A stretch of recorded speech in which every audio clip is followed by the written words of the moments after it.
Hi guys, and welcome back to DeFi Daily. Today we're going to talk about the worst enemy for the DeFi.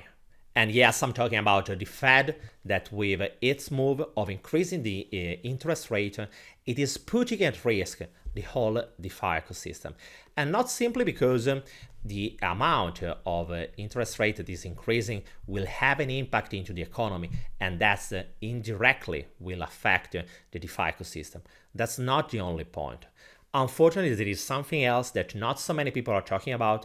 I have just seen a couple of YouTubers, a couple of people that are talking about, and I'm fully agreeing with them because that's the major threat, and I will address it into a moment. Just before to start, guys, remember, if you are new to the channel, remember to subscribe, and if you enjoy this content, leave a big thumbs up and drop a comment. That's just a small effort for you. I know that you are not subscribing into this market condition to leave big thumbs up, but if you do it, I will really appreciate. Plus, remember that this content and this channel is about educational. What I really want to help you is to better understand what's going on into this market and not giving you financial advice. Nothing that I say is financial advice. So if you want to invest in anything, great, but do always your research first. Okay, guys, so let's start immediately. So we all know that the Fed is increasing the rate. Last time we had an increasing that was around 0.75%, and the reason is because they want to stop inflation. We had the highest inflation of the last 40 years, that was in the United States, 8.6%. And this inflation is insane. In order to stop it, they are increasing the interest rate that were in the last couple of years at the minimum. We can just check this chart. This is the chart for the US 10-year government bond interest rate. And as you can see, in the last couple of years, we were quite close to the 0%, 0.6 in the last couple of months. Right now, as you can see, this interest rate is increasing. But what are the implications for DeFi? Because that's what we really care.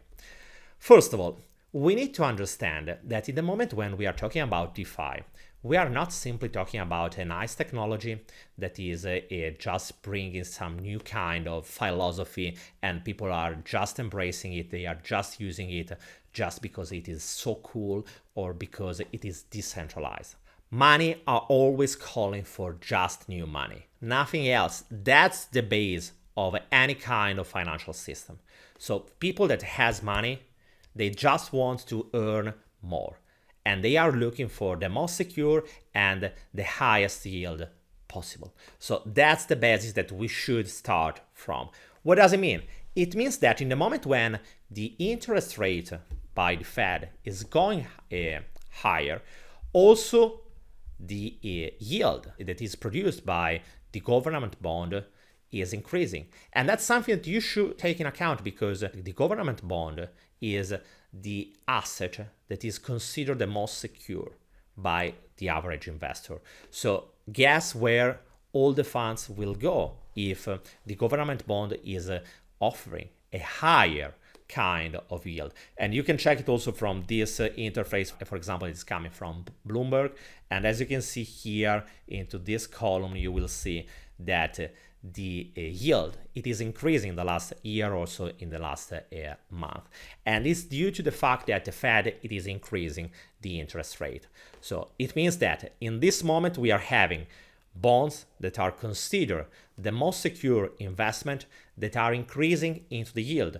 Right now we are having an average for the 10-year US government bond that is around 2.90%.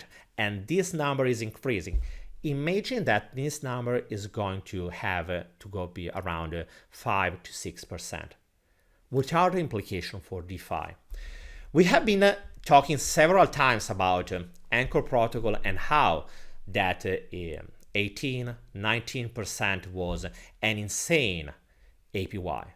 But we can still consider it insane when we are having the most secure asset is offering you something like 5 to 6%. It is still insane that 18%. It really depends from the point of view. It is insane because it's not sustainable, because that protocol was not able to produce enough revenues to distribute that kind of yield. But on the other side, it is too low if we compare the risk that is intrinsic of DeFi to what we are seeing with a US government bond. These bonds are much more secure than DeFi, and in order to have institutional players that are leaving this kind of asset is secure, going to DeFi, what they need to have is a return on investment, a yield that is much, much higher to what they are seeing, what they are receiving into the bonds or into other kind of assets. So what kind of yield we will need? It's not easy to answer. It really depends from the moment, the market condition, and other different kind of factors. But for sure, it is needed something that has a multiplier that could be 2, 3, 4 times higher than what we have seen into the bonds. So, for example, if we have 5% into the bonds, what we need is at least, and I'm saying at least, 20% into the DeFi. That's for just attracting new user. And I will go back into this concept into a moment. Because what is the reality? What is the state of art right now? Right now, and it's enough to open rec.news, the state of art of DeFi is that your funds are at risk. Even if you are just using a centralized protocol like could be Celsius, your funds are not secure. And this kind of security, the security that is perceived, is exponentially higher than the security, the risk that is perceived in the moment when we are talking about bonds and US government bonds. So that's something that you should really have clear in your mind. An investor will move their funds only if they have a real advantage. And in this moment, no advantage. Why?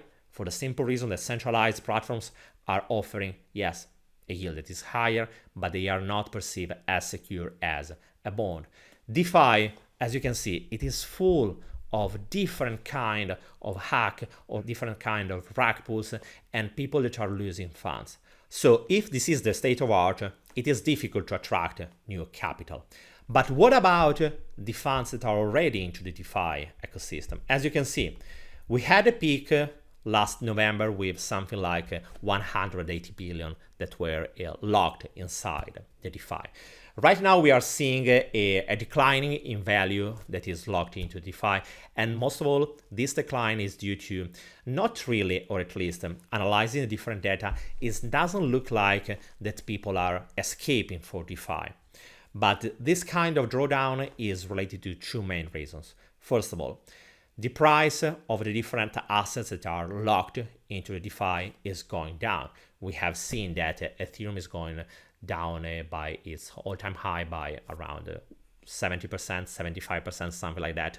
And many altcoins are down by even 90%. So that's normal to see that the total value locked measured in dollar is going down. On the other side, there is another reason why the total value locked is decreasing, even if we are not seeing capital that are leaving the DeFi space. And the reason why the total value lock is decreasing is due to liquidation. As you can see down here, most of the major protocols are lending protocol. For example, Aave, but the same applies for MakerDAO and so on. And into a money market, in the moment when the price of the collateral, in the moment when we are seeing a market going down, the price, for example, of ETH will go down. And in the moment when the collateral is reaching the threshold of a liquidation, the position will be liquidated. So what is the real state of art and what we can expect for the DeFi ecosystem into the next future? First of all, people that are using DeFi are not withdrawing and are not escaping from this space. Yes, the total value locked is going down for the reasons that we have been looking for just a moment ago. On the other side, it is possible that this number will go down, even going to zero. Remember, in the moment when we are talking about an ecosystem that is so young, uncertainty and volatility are the normal. So we can expect anything, even going to zero. But obviously, in order to have this kind of happening, what we need is another black swan like what we have seen with Luna. On the other side, the point and the reason why our worst enemy is the Fed is because what we are all hoping is a big pump, a new DeFi summer by the DeFi ecosystem. But in order to have it, what we need is new institutional players that are coming into the DeFi ecosystem. But they will not come as long as the interest rate is going higher and the bond interest or the yield that they can produce just from a secure investment, or at least an asset that is much more secure compared to the DeFi ecosystem, it is increasing. If this kind of yield is increasing, DeFi, in order to be competitive, is needing a much higher yield that unfortunately DeFi is not yet able to produce. That's the reason why we need some kind of evolution by the whole DeFi ecosystem. We need to be able to produce more yield, more sustainable yield that should be competitive to what we are seeing into the traditional market that is increasing the yield. On the other side, we need more maturity, we need more security, and that's the big threat because obviously, yes, the Fed is the worst enemy. But at this point, I will add that the worst enemy is probably, first of all, DeFi. DeFi is the worst enemy of DeFi for the simple reason that as long as we are not able to solve the problem about security, the intrinsic risk, the perception, the feeling that people will have against DeFi will be quite mixed, or most of the time even bad. So that's the reason why this market situation is quite delicate, and the reason why the Fed is literally influencing and affecting also the DeFi ecosystem.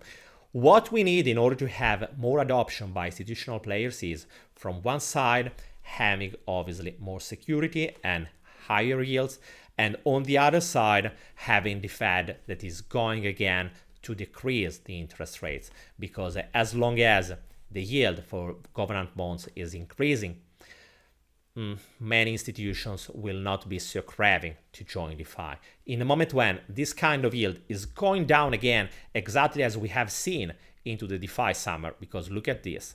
In this moment, we had the DeFi summer that was starting, and in that moment, we were at the minimum in terms of yield that the government bond were offering.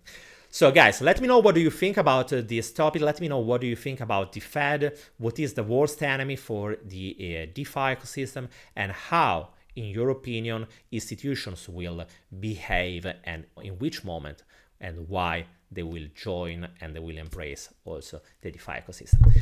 Guys, remember, if you enjoyed this content, remember to leave a big thumbs up, drop a comment, and I will see you tomorrow with another video. Bye guys.